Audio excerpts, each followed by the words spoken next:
Bonnie Jo Campbell.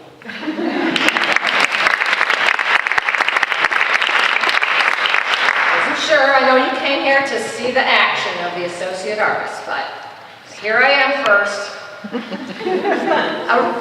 a writer.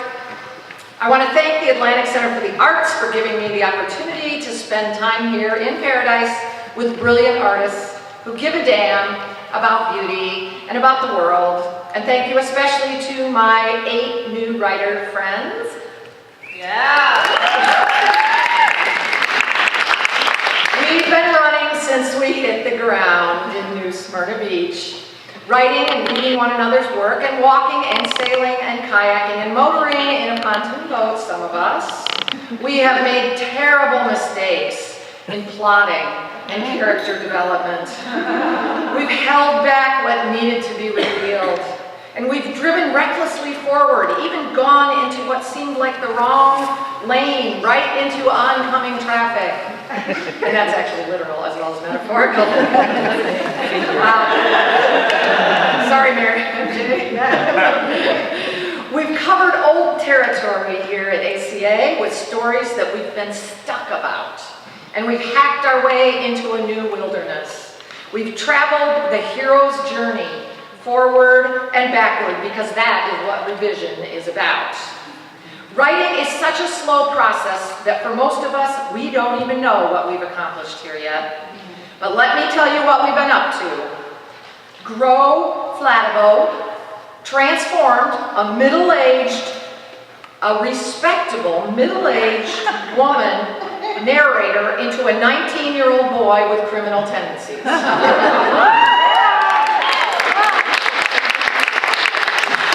MJ Porres rescued a good man from a soulless marriage to a corporation by deconstructing the language that has imprisoned him. Yeah. Shaun Miller has found a way to return. Where's Shaun? Raise your hand, Shaun. Has found a way to return to Peoria as a pregnant rock star in a rental car in order to face his own demons. Yes, he crashes her into a snowbank, but she will be a better mother for it. With her hands and her heart, Beth McLaughlin has forged the weapons to destroy the barrier between the living and the beloved dead. Hurley Winkler has not only created a zine to celebrate the Residency number 172, but she has shed lightness and humor upon the despair of infertility. Sonja Greenlee has created the architecture that will sustain 3 generations of tragedy of the Sims family of Florida.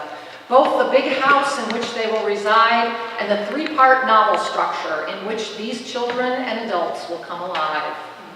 Before our eyes, Bahz has swooped back in time and saved several working-class women from lives of drudgery and given them a chance at self-realization. Cheryl Fish, where's Cheryl? Has traveled halfway around the world and through several cultures to create a daughter strong enough to stand up to her mother and then to become a better version of that maddening woman. We've cried. I won't point any fingers, but there have been many tears. And some of us haven't laughed so hard in years. We've made beautiful music by stretching out our accordions farther than would have seemed possible and contracting them with all our steadiness and strength. We built castles of sand and knocked them down and stared miserably at the mess, and then we set about rebuilding.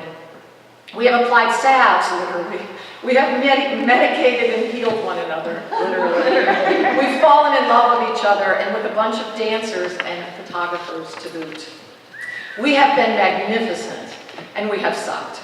We have held one another, we have fallen away exhausted from one another's embraces. There are ways in which we now know each other better than those back home know us, and we may have a little trouble returning to our old houses and spouses, though we will be returning as lighter, brighter, wiser creatures. Thank you.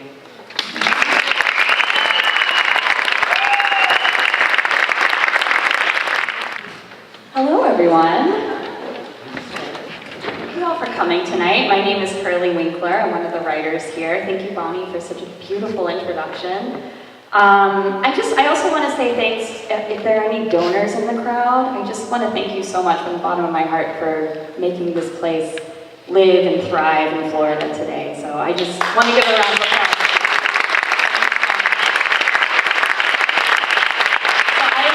I live not too far up the road in Jacksonville, Florida, and I did not know this place existed until last year when I applied, so it's really an honor to be here. I'm going to read a portion of a short story for you all, one that I've been writing and revising during my time here. This story is told from the perspective of a character named Jen Madison, who's a blogger. Jen and her husband have tried to conceive a child for nearly 10 years. And rather than adopting a baby, Jen decided to adopt a houseplant. She raises her plants as though they were her children. She started a website called Raising Houseplants that shares parenting advice with fellow houseplant moms. And needless to say, Jen is pretty delusional, but like all of us, she really means well, and she just wants to be happy. And this portion of the story is written as a blog post, and later on in the story, the comments on Jen's blog post reveal a lot of the darkness in her own life. A New Mother's Guide to Raising Houseplants by Jen Madison. Motherhood is a gift like no other. From this point forward, you will be the first person your plants depend on. Here at Raising Houseplants, it's our goal to help fellow plant mothers learn and grow. Here are some of our top tips for new plant mothers. When you first bring your plant home, take time to cocoon. Quality time with your new plant is critical. When we adopted our first, a Boston fern, I was still teaching middle school. I arranged the adoption so I could have the entire summer to spend with her. My husband, William, also took family leave from work in order to facilitate bonding with the plants. Gently transition your plant into your home, taking care to instill in her your role as her new mother. You and your spouse should be the only ones to hold, water, touch, comfort, and play with your new plant. The quality of plant-parent attachment is a powerful predictor of a plant's emotional and social outcome. During this cocooning period, avoid events and errands outside the house, such as trips to the farmer's market, the juice bar, or any public places where your plants might be touched or overstimulated by someone other than you. This cocooning period with our fern was so magical and fulfilling. During this time, I decided to leave my job in order to devote more time to raising our plants. For more tips on cocooning, view our top 10 things to consider when bringing your new plant home, also available as a printable PDF checklist for just $14.99. Maintain a morning routine. Your main goal in the morning? Wake up before the plants. No one wants to be awoken by fussy little ones. Before you were given the gift of motherhood, how did you spend your mornings? Did you meditate for an hour on arising? Did you sip organic herbal tea while reading 3 different newspapers? Or did you make a hearty breakfast for your husband and a green smoothie for yourself? For a few brief moments before waking the plants, tap into what life was like before mommy mode. Carve out time for self-care. For major mom goals, compare your own routine to our list of morning routines of 5 successful plant moms. Plants thrive on routine. Tiptoe into the nursery at the same time each morning. Lean over their roots and greet them with a happy smile and hugs. Physical touch is critical from day one. 3 words: hydrate, hydrate, hydrate. Give each of your plants a sip of water, never too cold, never too hot, first thing in the morning. We endorse Argentinian imported, mountain-fed, alkaline artesian aquifer water, available in our shop for $16.99 for 750 milliliters. Many new mothers neglect to keep their plants fully hydrated. Don't wait until they're thirsty to offer them refreshment. By getting them used to drinking liquids regularly, you'll help your plants develop positive hydration habits for life. Bring your plants into the bathroom while you shower. Strap them in their carrier and set them on the bathroom floor. We endorse the new Leaf Bounce Carrier, available on Amazon for $269.99. Keep the shower curtain open slightly so the plants can see you. As you rinse off, utilize this time for education. Sing songs and dance. Keep finger puppets outside the shower curtain, just in case you need them. For major finger puppet inspo, view our list of top 10 songs to sing to your plants, Finger Puppet Edition. Thank you so much.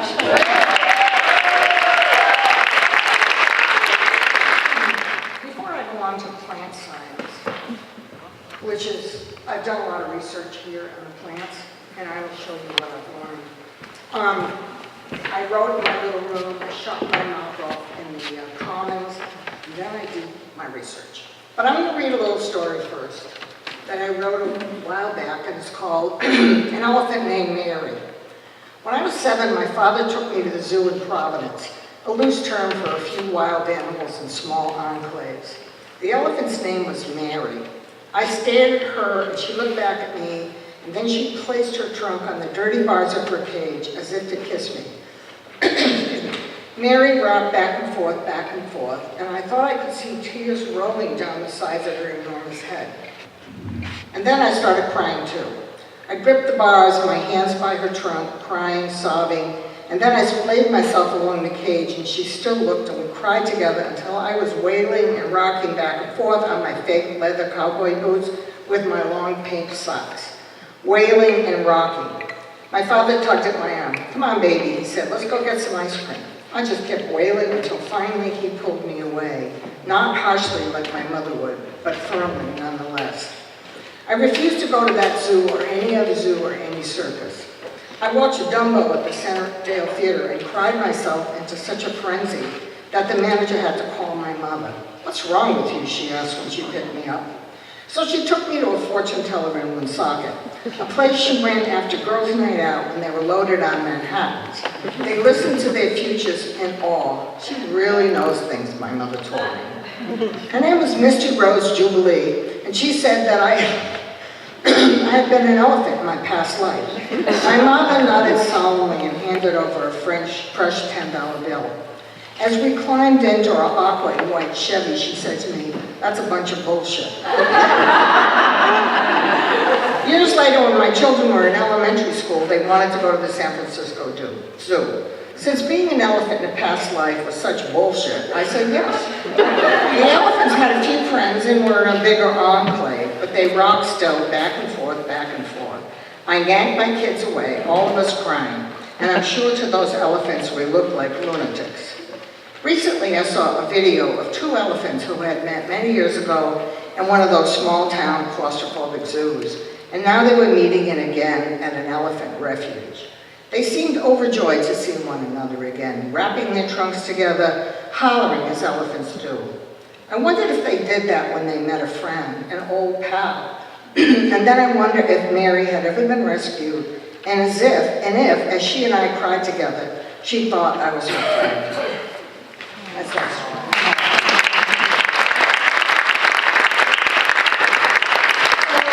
Now I'm going to show you my research project. I did this, between all the other things I did. And what I did is I went out into the wild and I uncovered the scientific plant names in the wild for our outstanding master artists and others, as well as our guidance counselor, Ivan and Nick. Let me see. For Hurley, Winkler, a hard-working and astonishingly talented MC of the Great ACA Talent Show of 2019. She is of the genus Winkleplant Lagonium Halcinorum. The common name for this most unusual plant is Wackadoodle Weeping. I like to sit by her side and watch her grow, and she does, like a wildfire. She's quite long-legged in the wild, and will slip out of reach if you try to pluck her blooms. For my beautiful collaborator at said talent show, Laura Gutierrez, in the great outdoors, she is Laretimus magnificalis crackpottium. She sways in the breeze like a wood nymph. Many would like to capture her, but she avoids being fenced in by assuming a plant fetal position. This little lovely is not one to mess with. Her blooms, which are showy in all seasons, are not meant to be picked. so stay away. Catherine Opie is rarely captured. This triple bloom unusual wild one is called Capictius bravitusia oddballia. You may look at this unique and magnificent plant. In fact, a mile away, but do not touch. She is the unique species. Wait a minute. This unique species is the grand imperial poobah of photosynthesis and transpiration, and is its own body of work. Deborah Hay, not easily plucked from her native habitat, is Practisica Bahz. She can be heard, if you are lucky, oinking in the dark and is often mistaken for a wild pig. But in the broad light of day, this one rocks gracefully in the breeze with no indication of her nighttime antics. Bonnie Campbell is Wacataceae majesticolens. This little beauty's golden foliage and fern-like folds actually hides a singular sweet-tasting loose. She is stalked by many but rarely captured, popping up where you would least expect to find her, on tree stumps, fallen branches, and between the boards on the walkways. It has been said that this genus astonishingly understands human language and will sway away at her translation. However, she will curl into a nondescript ball of fluff when the planter's peanut man tries to approach. For our lovely guidance counselors, Nick and Ivan. Nick is neodementia ringolesius. He carries a golden ball and the magnificent plumage and will scream quietly when the ring is copied by lesser species. He stands lightly, grown mostly in doorways, ready to display his sudden golden belly. Please do not take that away.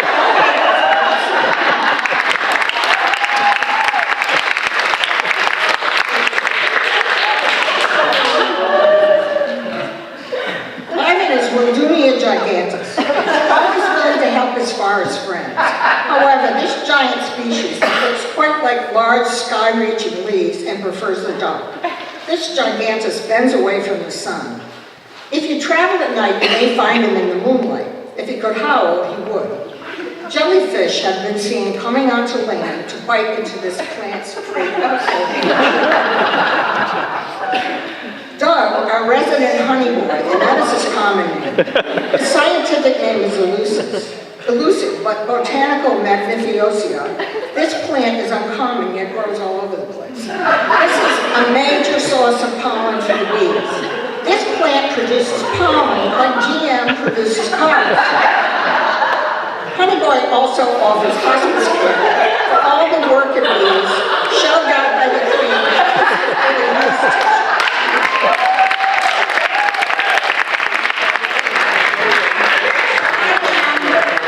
Silicon idiotus. You may find me blooming in any cheap drive-thru, making even the nastiest roads a tad more beautiful. Yeah.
just want to thank everyone who's here. I keep thinking that for all the work and all the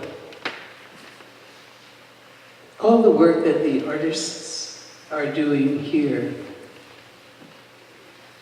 as much work I feel is being pursued on the role of our audience. the audience for looking at art, the audience for looking at listening to music, for looking at dance especially. There's a lot of work involved, I think the nature of the work is the permission to play as viewers, as audience, to play with how you're willing to play with how you perceive what's going on.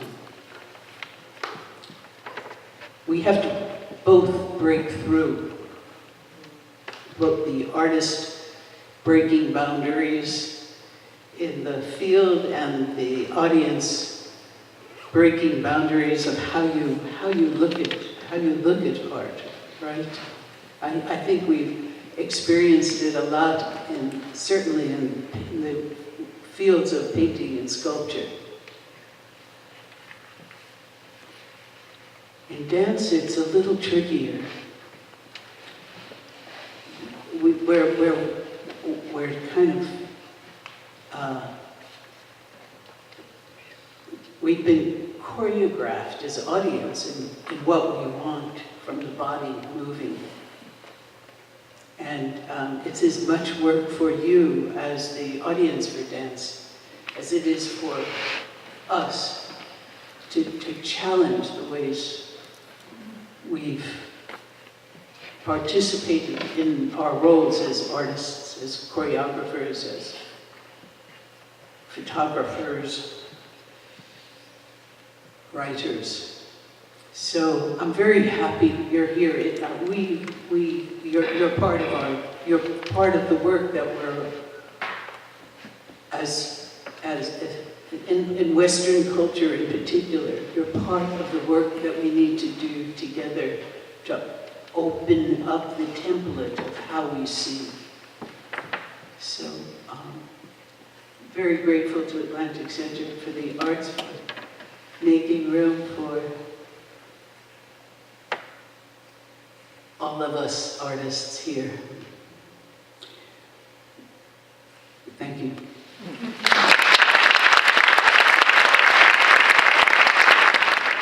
Yeah, I just want to share some gratitude as well.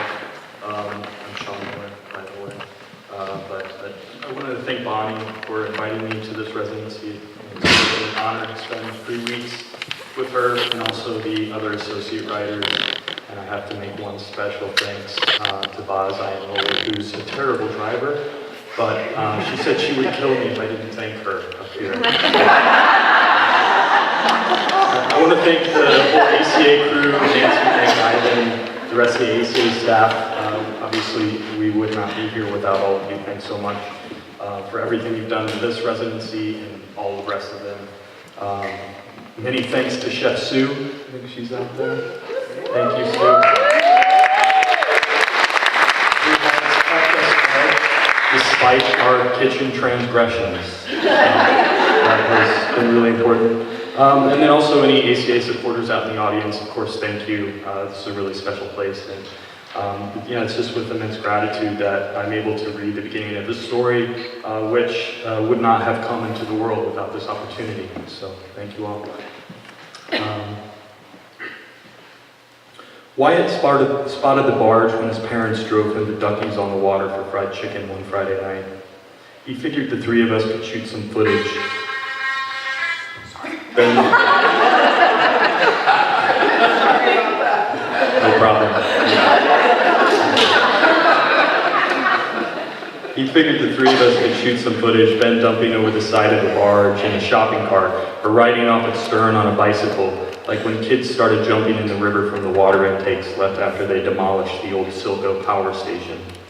We would ride around looking for some ridiculous stunt to film that would make our friends laugh, raise our currency in their eyes, though Ben was the daredevil, not me, and Wyatt only held the camera. My father had often taken me fishing past Ducky's above the lock and dam. Busted concrete riprap descended sharply to a strip of fine washed out sand with broken clamshell and bits of charcoal. It would have been the spring because the air was cold and it always rained. Only a drizzle, but enough to bring to mind the miserable wetness that weighted our clothes. Whenever a grain barge passed in the channel and stirred up a chop, we eased off the beach and onto the rocks. Our rod tips bowed with each small incoming wave, and I would cradle my reel in anticipation of a strike, the sudden off-tempo flutter of the rod tip, and raise up on the toes of my boots, holding the reel as gently as an egg, before setting the hook with a swift and violent yank. We caught drum, thumb-looking silvery fish with big foreheads and dopey eyes, and threw them back until my father asked the man in the bait shop whether you could eat them. Dead minnows floating in bubbling tanks beside a low counter of Winkler photos arranged under the glass, and behind which the bait man scrutinized his abraded thumbs, rasped and pricked by fish hooks and fish teeth. He said that we could, but that he soaked the fillets overnight in heavily salted water just in case. In case of what, my father asked. In case you aren't supposed to eat them, said the bait man. That was enough to convince my father that we could. I seem to recall seeing the barge from the window of my father's truck now that the three of us stood on its deck, run aground and beached at 45 degrees. The weight of its load must have shifted, or maybe it had taken on sand, or maybe the force of floodwaters had driven its bow deeper into the mud because the distance from the top deck to the water's surface increased as we walked the 200 feet to its stern. The river was sluggish because of the dam, and the Army Corps was dredging enough bottom to construct whole islands, trying to maintain the waterway for its dwindling barge fleet. No one knew the river's depth here or anywhere except me, who'd been on a boat in the channel where the depth finder registered 14 feet, same as our age, but the red and green channel buoys were near the far bank, which meant that we didn't have as much to lose when the river finally did silt over, at least from where we stood. Ben brought his younger brother's BMX bike to ride off the barge into the river. He walked the bicycle back down and waited for Wyatt to bring up the camera before mounting the bike and riding across the riveted steel plates. The sun had fallen below the trees and issued a ribbon of orange across the sky. The water's surface reflected mauve. Ben lifted from the barge and flew toward the water, his stunt culminating in a flat-fisted splash. He treaded up to his neck, grasping the bike and gulping for breath. He stretched his lips to the sky, his body and the bicycle pulling him down. He was a strong swimmer, but the weight of the bike was impossible to hold. He could not sustain the effort, and he went under. Thank you. Good evening, everyone. I feel blessed to be here. Thanks to all the staff and donors for making this possible and for your support on so many levels. Thanks to Bonnie Jo and all my fellow writers for making these 3 weeks such a joy. That's my middle name. This is an excerpt from a short story called Itinerary, Costa Rica, and it's written in the form of a travel itinerary. Day 1, arrival in San Jose, transfer to hotel. My girlfriend Gabby got out of the taxi. We had only just landed in San Jose, Costa Rica, to begin our first vacation together as a couple after dating for a few months. "I need air, Steve," she said, and before I knew it, she opened the door, taking only her purse and a paper map. It's true the taxi barely moved, and there seemed to be frustratingly long lights. When I craned my head to watch Gabby walk down the street, I spotted a red and blue parrot on the overhead wire. I wish Gabby stayed in the cab. For my first trip south of the border, I wanted to relax and absorb every living thing with her. My ex-wife and I rarely traveled. After we were robbed on our honeymoon, she seldom consented to leave suburban New Jersey. Then we had kids, and our trips revolved around them. Maybe she left the cab for revenge. I had purchased a local SIM card at the airport before we collected our luggage. She gave me a, "Can't that wait?" look. No, more like, "How dare you?" Since we agreed I would stay offline most of the week. In return, she would grant me one of my fantasies in the bedroom. Day 3, Monteverde Cloud Forest. The man at the hotel desk near the Monteverde Cloud Forest warned us to check our shoes in the morning for scorpions, but not to worry, they weren't deadly. He suggested we lock our valuables in the room safe, but I told Gabby, never. During my honeymoon in Paris, someone stole our passports, jewelry, and electronics from the safe. Gabby's nostrils flared. She looked really cute. I zipped my devices inside my suitcase and secured it with a combination lock. The forest was located high in the clouds. Quakers from Alabama settled in the area in 1951 to avoid being drafted for the Korean War. They named it for its verdant greenery all year round. I didn't know there were Quakers in Alabama, Gabby said. She touched the sweat stain on my back. Bulky binoculars weighed on her necks. Our guide Antonio carted a large scope, mounted on a tripod through which he let us gape as we progressed along the trail. He knew where to look for snakes, butterflies, orchids, vireo, and flycatcher birds, howler monkeys. Someone in our group would not stop discussing the resplendent quetzal. Antonio, will we see one? They are rare. The male has long green tail feathers. Gabby and I exchanged glances. No guarantees of quetzals or howler monkeys on this excursion. Happiness for us? A soda, locally run small restaurant, that cooked tilapia to my satisfaction and substituted greens for beans, while Gabby chowed on pollo con patacones. While she went to use the bathroom, I checked my cell phone. Several emails from colleagues at work. I'd answer them later. Day 6, couples massage, Capos, North Punta Arenas, en route to Manuel Antonio. I forgot we had to get up early to meet the driver taking us to Manuel Antonio, the national park on the central Pacific coast. Everyone loved its compact size, increasing the likelihood of finding sloths. After a bumpy long ride for 4 hours, we decided we needed a couples massage. A tourist at a rest stop raved about the masseuse named Splendida, with whom we booked a slot. When we arrived, it surprised us to learn Splendida was not a Tico, but an American. Waiting on a bench outside the spa, Gabby read Capolandia, a free guide to La Pura Vida, where expats gripe about bad roads, stubborn government officials, and the need for better electricity. I checked my phone in the glaring sun, spotted an email from my ex. I never agreed to rearrange the custody calendar so you could tour Central America, she wrote, informing me that I'd have the kids an extra week in August. My neck and shoulders demanded a good rub. And after that, I anticipated hot sex in the small curtained room, my oiled body irresistible to Gabby. We waited outside as the wind was mild, even as the sky clouded. We heard a sound of rushing, banging. A large white bird with splendid wings flew into the glass pane of the building. Again and again, she hit her beak on the pane as if battling a nemesis. We can't stop it, said Gabby, noticeably dour. It unsettled us to watch the bird's ordeal, which combined with our anger at Splendida for stiffing us. Finally, an assistant urged us to come in and drink tea, slip into our towels. But to my dismay, we were sent to separate rooms. I assumed I'd be holding Gabby's hand across the massage table as Splendida took turns rubbing us with jasmine oil. Instead, rhythm of beat against fixtures. Would the white bird realize it was not fighting another of its kind for territory, but piercing a reflection of itself? As she stroked my back and shoulders, pressed elbows on vertebrae, Magda told me about the requirement of Costa Rican massage school. She needed to practice kneading cords in my back, put in requisite hours to get her certificate, and so did Carolina in the other room, working on Gabby. In her gray uniform, she torqued my pressure points and inferred she would not see much of the fee we paid Splendida. So I tipped her generously, in dollars. Gabby and I emerged in our own worlds. We changed into our clothes. At the hotel, she began to make love to me, but after a few minutes, we conked out.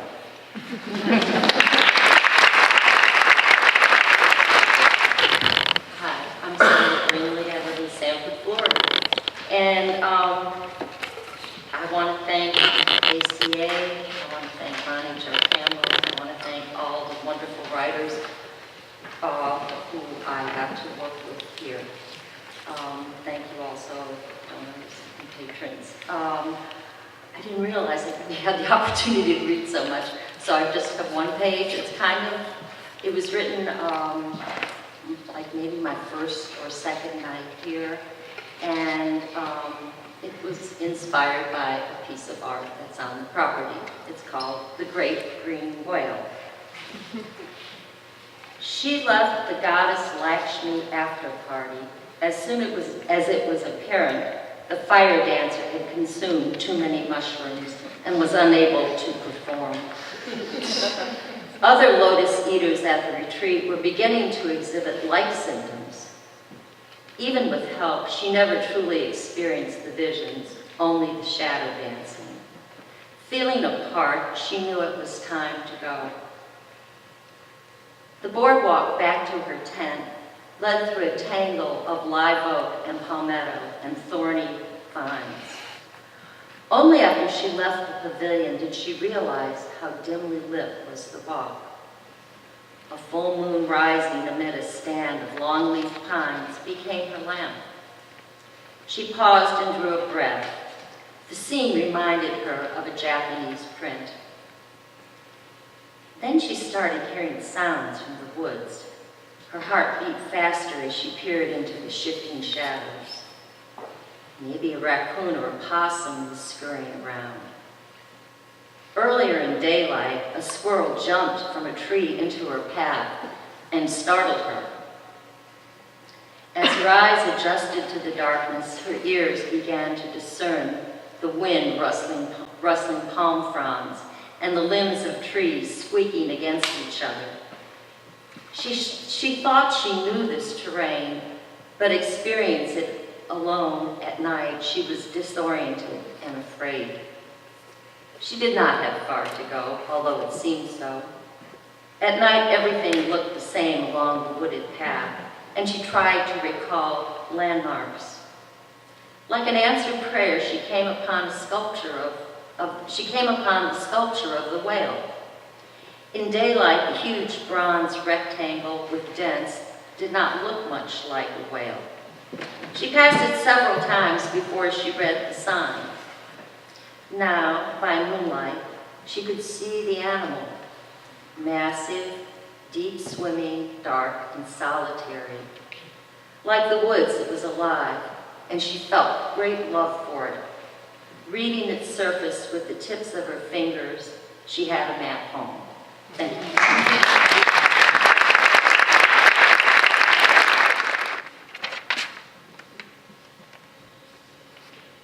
See, first of all, I know that so-called players wouldn't tell you this.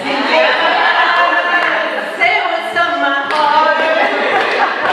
Make choice and make this love irrelevant. Boy, you know I loved you from the start. Say,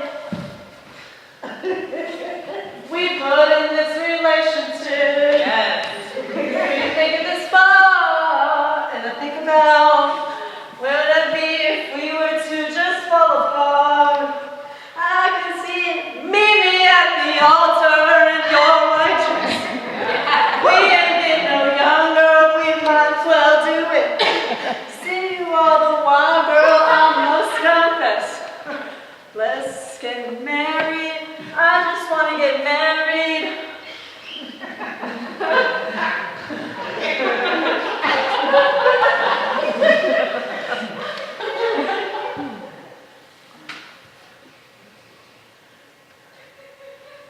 Married.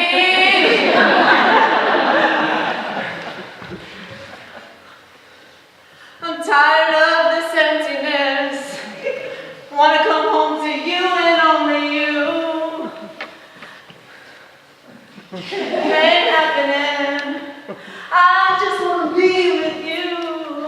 Think about so long ago.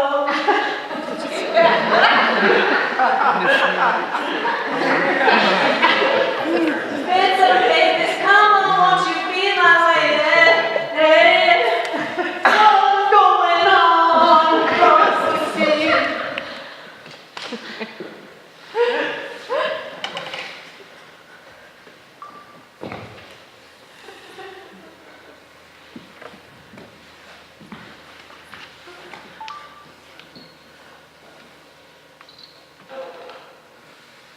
Keys to the Bentley.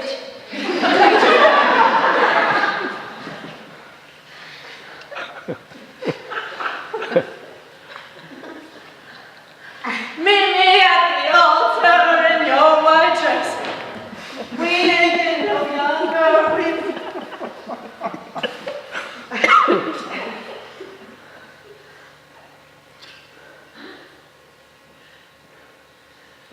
Meet me at the altar in your white dress.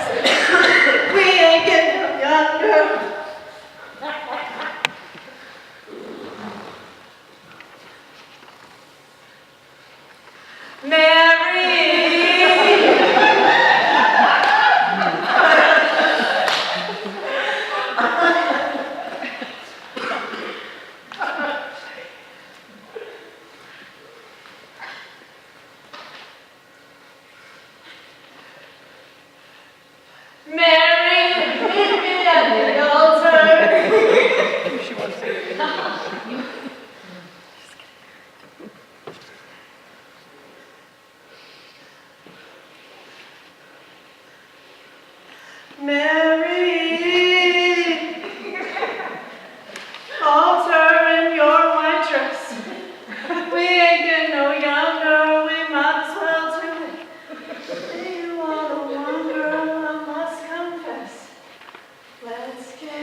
Good evening, everyone. I'm Dr. Laughlin. I just want to say thank you to ACA. We've been saying it all week. All the staff, round of applause for this.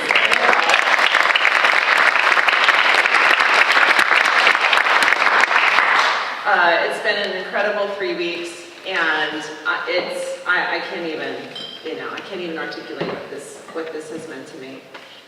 I also have to say that this spot is a special corner of the world. Not only the grounds here, but the people that are around here. Strangers have quickly become friends here.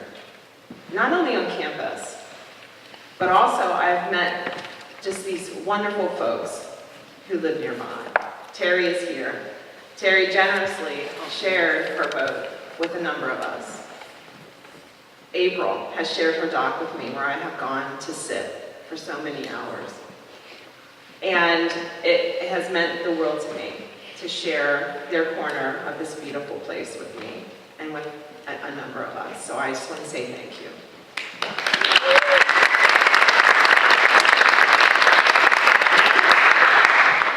This is a small section from my memoir. The section is called It Doesn't Get Any Better. On the morning of New Year's Day, 2017, I sat on the balcony of my condominium and gazed at the Atlantic Ocean. The sun had just risen, smearing the sky with splashes of pink and orange, before being overshadowed by a smudge of slate-gray clouds. I have always loved winter at the beach. My husband, Dave, and I, along with our dog, Molly, discovered this quiet strip of shore, which lies just south of Virginia Beach, while on spring break in 2008. We made this place ours, returning together 9 more times over the years. We walked hundreds of miles on that sand, while Molly chased seagulls. We always ended at the Sandbridge Market to share a stale hot dog and a fresh-made donut. Now, for the first time, I was here alone. A year earlier, Dave died suddenly of an aortic dissection. Exactly 1 month later, Molly followed him. The two of them came into my life in 2002. It seems they were destined to lead together as well. I barely survived their loss. The toll of profound shock and the anxious exhaustion of deep grief nearly destroyed me. I did everything I knew to help myself: counseling, support groups, meditation, exercise, and of course writing. Always writing. But no amount of interventions or assistance could help me with my one singular problem. I could not accept that Dave was not coming back. My head knew he wasn't, but my heart could not admit this awful truth. That morning, I bundled myself in a blanket and sat quietly. The waves crashed their cadence, and I imagined the feel of their weight pulling me down. I shivered and I cried, sobbing out my pain in ragged gasps. I made sounds I hope to never hear again. In those moments, the last shredded pieces of my heart tore. There was nothing left to break. I took a deep breath, and the frigid air filled my lungs. All of a sudden, I was thirsty. I gathered the blanket from around my ankles, and I stumbled inside with one thought in mind: coffee. I poured a large mug and picked up a coaster on the way back outside. I took a sip and scalded my tongue. I set the coaster on the table and noticed it for the first time. Like many things in the condo, it was adorned with a cheery beach theme of seashells and seahorses. It also had a saying on it: "It doesn't get any better than this." Laughter exploded from me, and I spilled a good portion of my coffee down my front. Yet again, humor had come to rescue me from the precipice of despair. Dave and I had shared a comic sense that had sustained us through many difficult times. Years before, Dave was in ICU with sepsis, and as the nurse got him settled, she asked me if he was an organ donor. I handed her his ID and said, "He is, but he'd better leave here with every part he came in with." His quick wit still intact, Dave recited the list of his most important organs. When Dave died, I lost the person I most wanted to spend the moments of my life. I lost the brilliant and loving man who could cry and laugh with me. My partner in all things was gone, taken from me in a shocking and awful way. My soul rebelled against the truth of his absence. As these many months have passed, my heart is somehow slowly being sewn back together. These stitches feel ragged and uneven, but I sense a small difference that is still undefinable. I suppose when your heart breaks and begins to heal, it has the opportunity to become bigger. I certainly hope so. I have cried in many public places in State College, my hometown. Never in my life have my emotions been so unruly. Grief does that to a person. It inhabits you and erupts in unwelcome places and surprising times. Because of this, I choose to surround myself with people who are not ashamed to shed scalding tears or laugh until their stomachs ache. Both are necessary. Both are healing. I'm still slogging through my grief. It's a daily effort. But I accept it because with the deepest love comes the deepest sorrow. You cannot have one without the other. So be it. It doesn't get any better than that.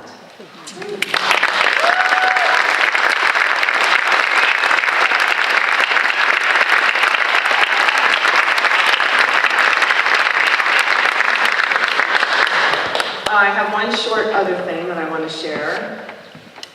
The other night, it was late. A bunch of us were in the Commons. Some of you know who you are. And have you ever tried to facilitate a group of artists? It's very difficult. But the next morning, I found something on my phone. Because that night, I was trying to get a simple grocery list from this group. So I call this a found poem.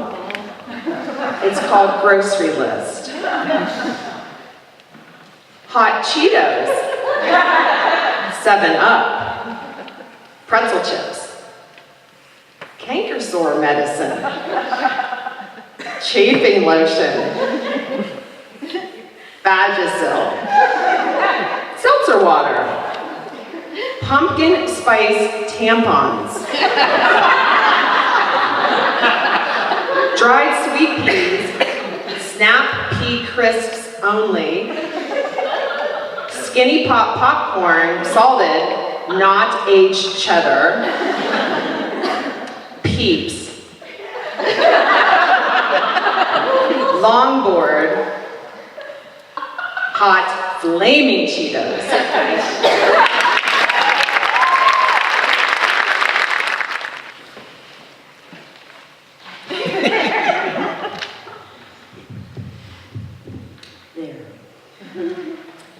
Well, I too wanted to say what a gift it has been these 3 weeks to bump up against such incredibly generous, transparent, creative,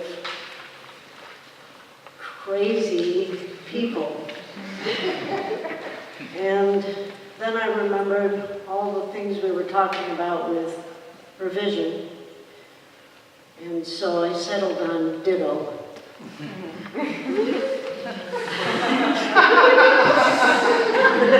And I mean it. So about 6 years ago, I was driving home from Chicago. I live in Michigan. Oh, my name is Mary Jane Porter.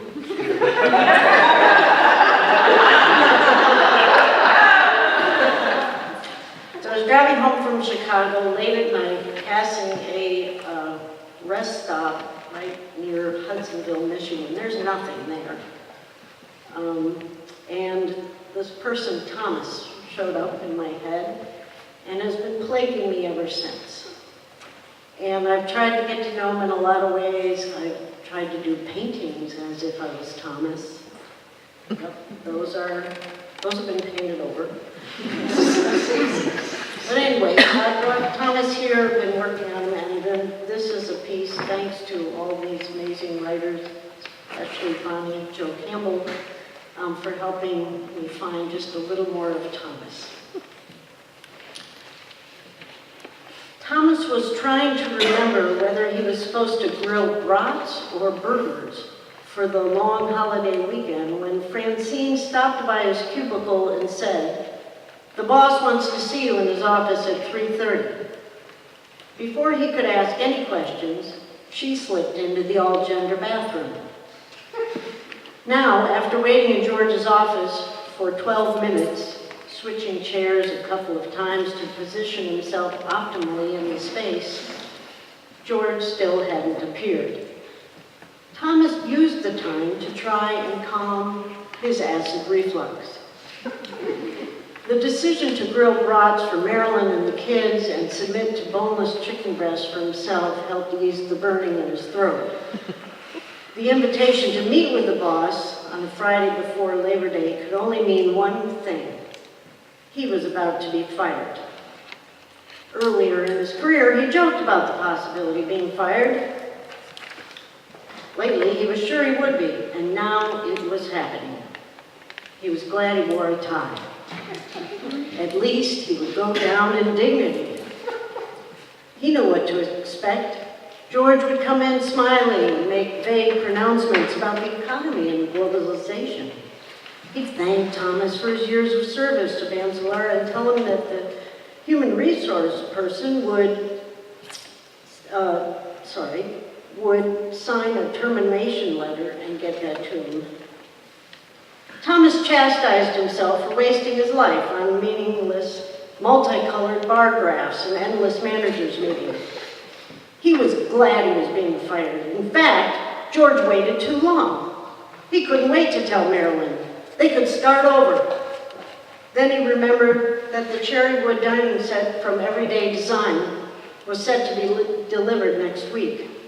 She'd splurged and bought the extra leaves for the table, the hutch with the fancy glass doors, and the buffet. They'd have to return it. They'd have to return the brats, too. Forget about the brats. They couldn't even afford the cottage they rented for the weekend. And what about the kids' tuition? They'd have to drop out, help pay the mortgage. Marilyn would have to get a job, too. The acid reflux returned and he started to sweat. He wished he could loosen his tie. Francine startled him with her entrance, frazzled by the last-minute addition to her schedule. She hovered over the new stainless steel contraption posing as a coffee pot, poking holes in the countless plastic pods of coffee and pushing buttons that flashed blue, then red, then blue. She complained about returning the damn thing and stomped off to the break room to bring back 2 cups of black sludge. George's entrance startled Thomas to such a degree that he choked on his own spit.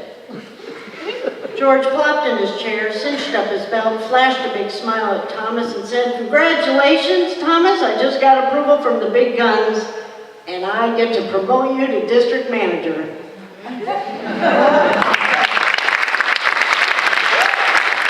Hi, I'm Grove Flatabo, and ditto.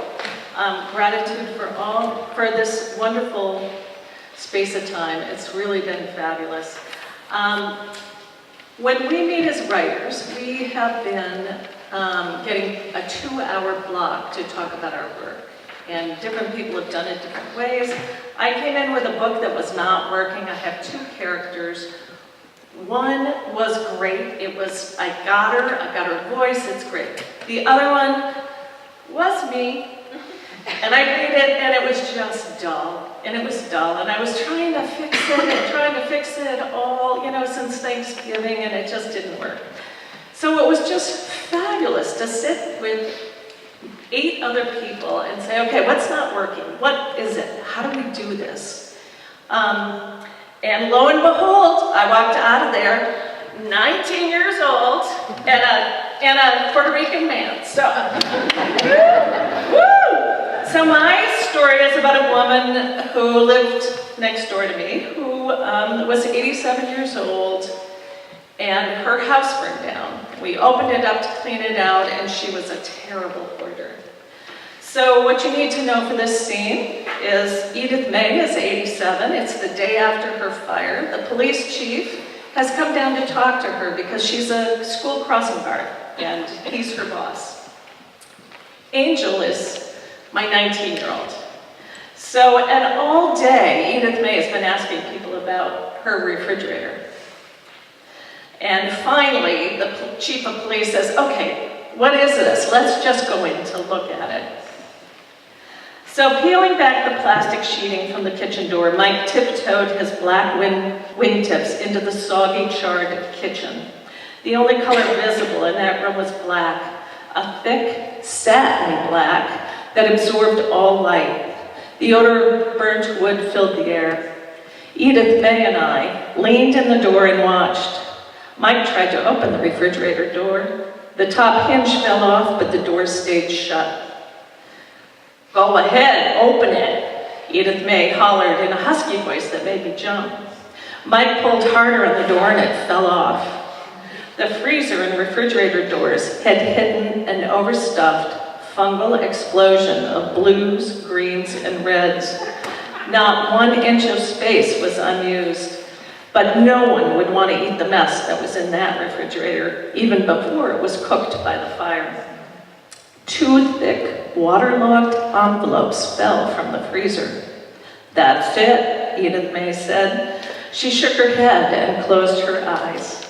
That's the money for my property taxes. With 2 fingers, Mike picked up the soggy envelopes. Glancing back at the Technicolor fridge, he handed them to Edith May, who opened them and counted out $3,000 in very wet, soggy $100 bills. I put $100 in that each week. Mike let her settle a moment, then made his pitch. So, Edith May, I'm thinking you could use a lot of help cleaning out your house in the next few weeks. Maybe, she said. She wouldn't look at either of us, but stared straight ahead. Well, I haven't talked to Angel about this yet, but he has a few community service hours to work off, and I'm wondering if you'd like some help. Edith May looked me up and down. Angel, he works for free, right? Mike nodded. She turned to me and asked, what did you do to get community service hours? Mike stepped in before I could answer. He broke all the windows in Carl Estie's car. A wave ran through her frown, just for an instant. Can you keep your nose clean and not steal anything? Was she fucking kidding? From what I saw peeking into the house, this was like dumpster diving. Everything in there was trash. I'd want to wrap myself in full-body latex before I stepped into her house. Yes, I think I can. Good. We'll start tomorrow at 11.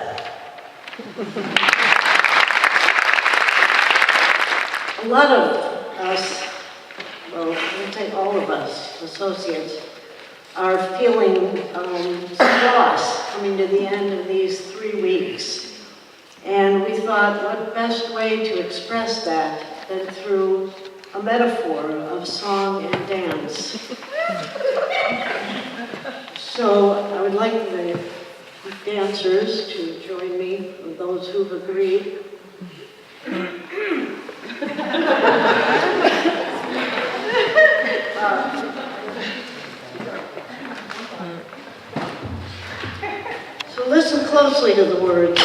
yourself in them.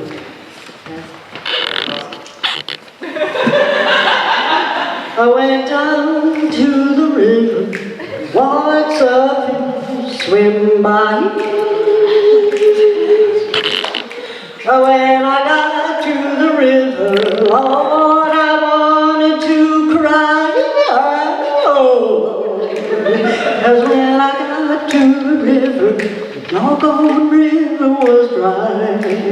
She's been a long, long, long, long, now. She got the lonesome blues.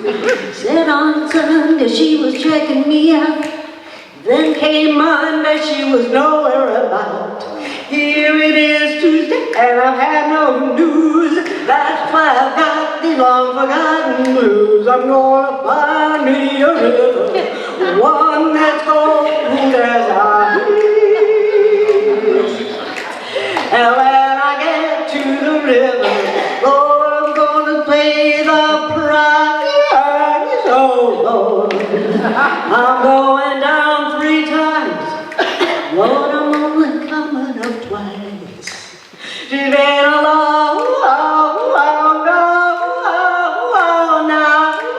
She's got them long, lonesome blues.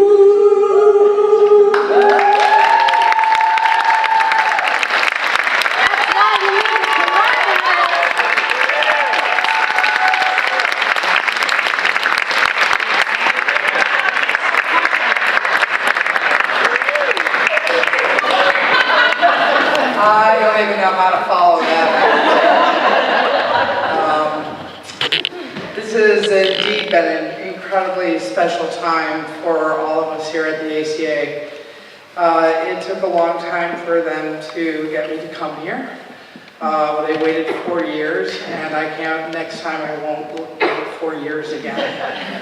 The landscape and everything around Florida, I've never really spent much time in Florida. I live in Los Angeles, California. Has been a really incredible experience for me to witness within my own work. I set out to photograph and find swamps. That I did. You have lots of them. And I think it's interesting because a lot of people think like, oh, well, photographers, you know, like they can take pictures anywhere. They, you know, we all carry a camera at this point in our pockets with our phones. We're always looking and thinking, and photography is probably more prevalent in our lives than any other medium. But it's actually not hard to get, it is hard to get 8 people together, to displace them, to bring them someplace for 3 weeks, and have them make and talk about work. So I will give a little bit of just what we did here, because you'll be able to see it in a moment in the studios, but how do we spend our days? So we spent our days a lot talking. I did full day critiques, which were about 6 to 8 hours, and then there were independent critiques, which I met with all the associates independently in relationship to their work and their goals. We turned the studios at night into a clubhouse where there were many games of Catan played, lots of darts, and probably far too many beers consumed. I took up smoking and I quit smoking.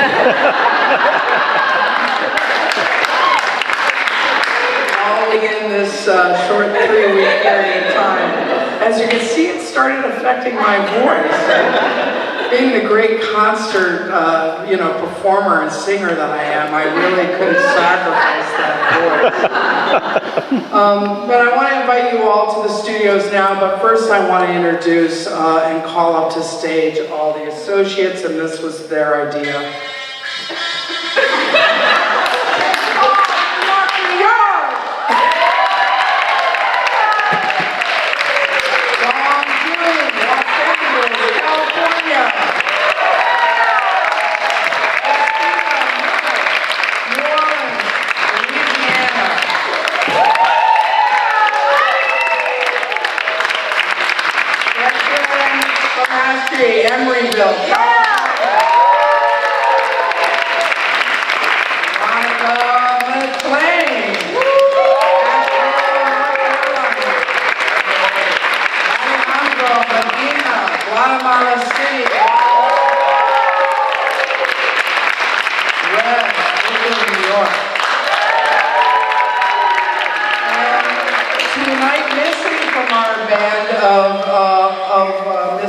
toys is Elaine Wyatt, who had to leave for a conference.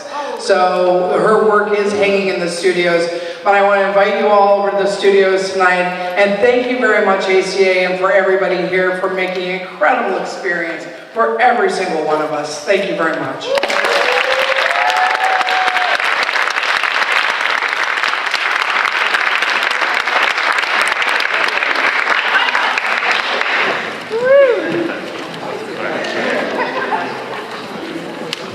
Thank you, Kathy. Thank everyone who's performed and presented work for us earlier tonight. And we do have some work in, as you can see, if you don't have a program, there's work in the dance studio. There are the photographers have work in the sculpture and painting studio. And we'll have 2 more performances here in about 20 minutes. So please be prompt, come back. We're going to start the 2 dance pieces in 20 minutes here in the theater. So don't miss that. Thank you all. I just wanted to talk for a second on behalf of the dancers, especially because Deborah has been encouraging us so much to use our voices and our words in the time here, so I didn't want us to omit doing that. I deliberately chose not to speak during my thing that I showed because I have a tendency to speak on stage. So I wanted to make myself move and not speak. But I just wanted to thank, first of all, Deborah Hay, for everything that she's given to us during our time here. It's really invaluable. Also, just all of the writers really thanked ACA and everyone, and I just wanted to say on behalf of the dancers that we are eternally grateful, and I think that everyone would agree it's a pretty life-changing experience to be here. It's a really unique program.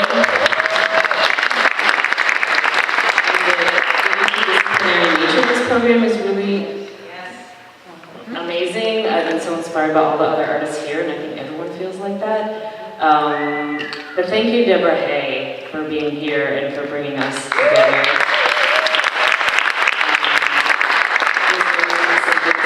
For being in the presence of quote-unquote master artists. And I just wanted to very quickly invite to this stage all of the dance artists, because not everyone is showing work tonight. But these are all like incredibly talented and unique individuals who I feel so blessed to have met. Catherine Cook.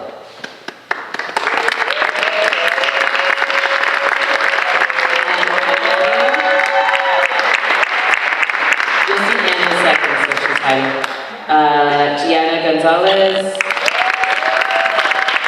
Gutierrez,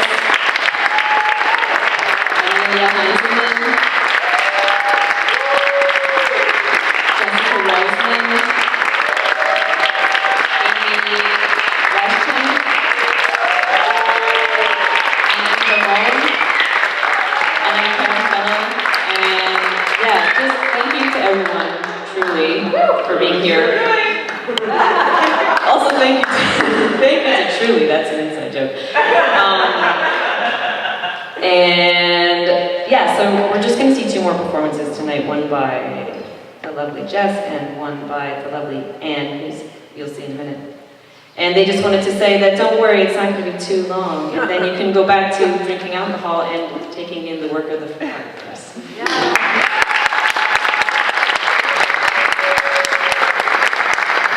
Thank you.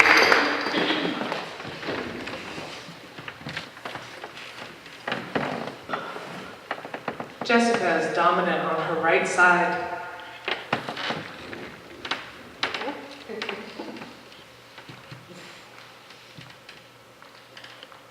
She has a stronger prescription for her left eye.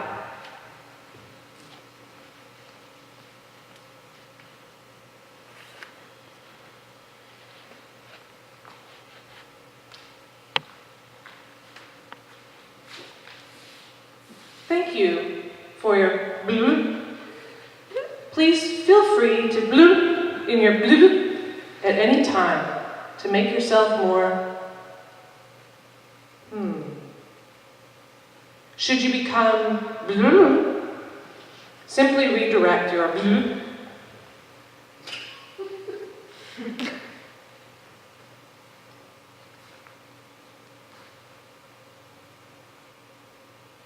Hooray! her synovial fluid. Here you see Jessica. Observe her on her.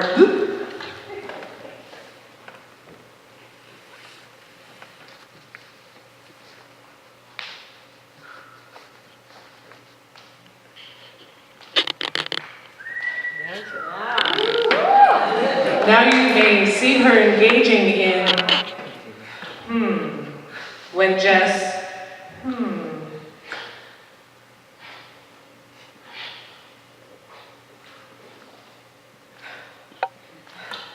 Go girl.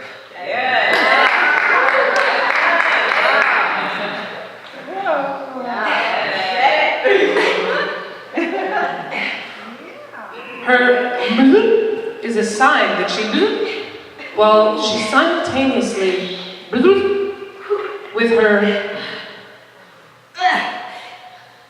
go. Okay.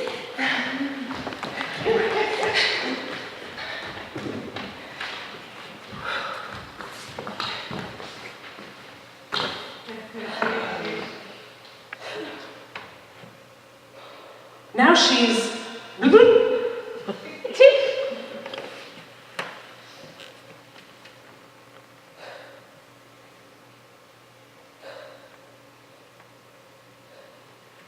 it evokes a time when Jess,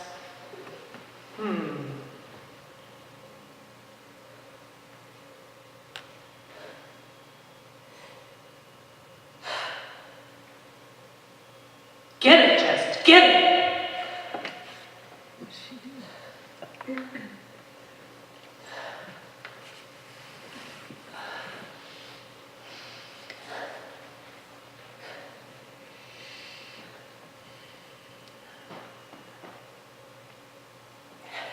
An increase in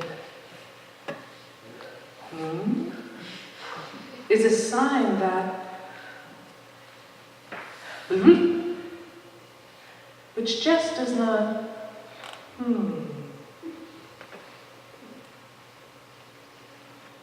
ta-da!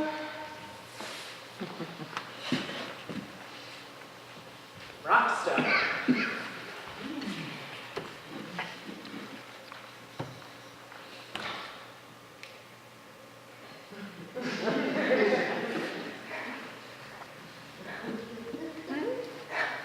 She's consuming. A smile indicates it. She likes. Good job. Good job.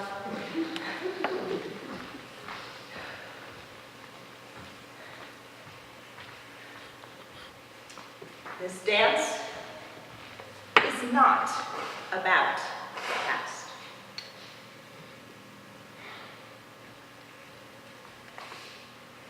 It is not a reenactment.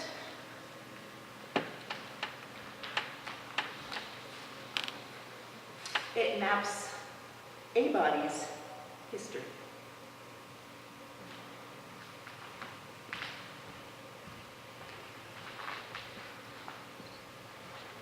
Arms empty, breasts taut with unnursed milk, made painful hugs. Breath shallow, acute chest pain. Was it a heart attack?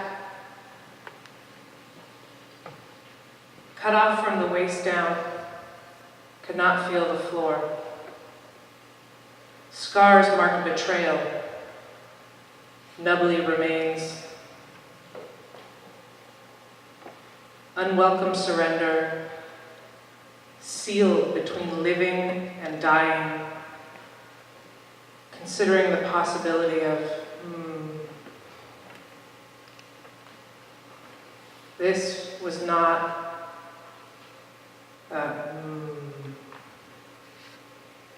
about what could never be put into words.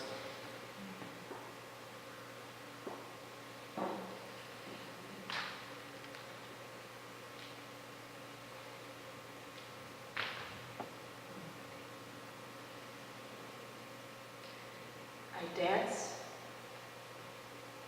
my life. With my body's history.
Stay.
sorry.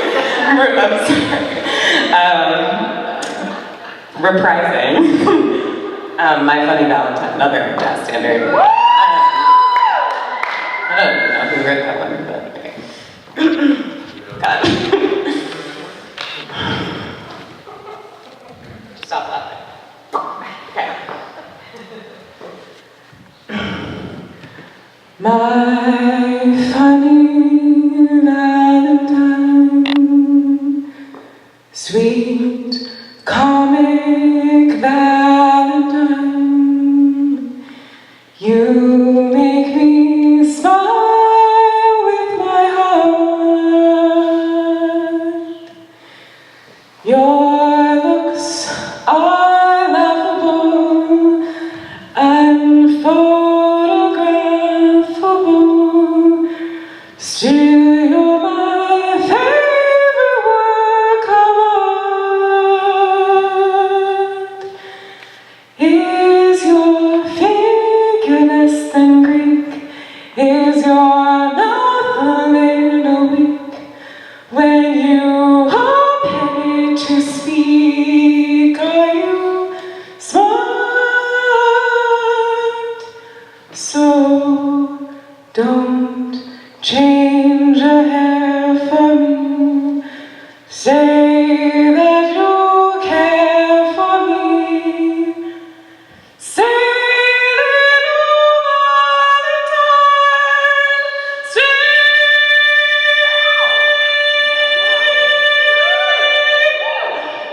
each day is Valentine's Day. Thanks.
My funny Valentine, sweet comic Valentine,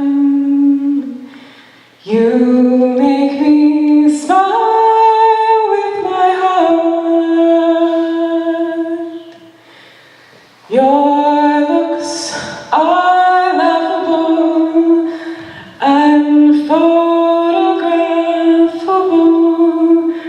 Still, you're my favorite work of art. Is your figure less than Greek? Is your mouth a little weak? When you open it to speak, are you smart? So don't change a hair for me. Say that you care for me. Say little Valentine, say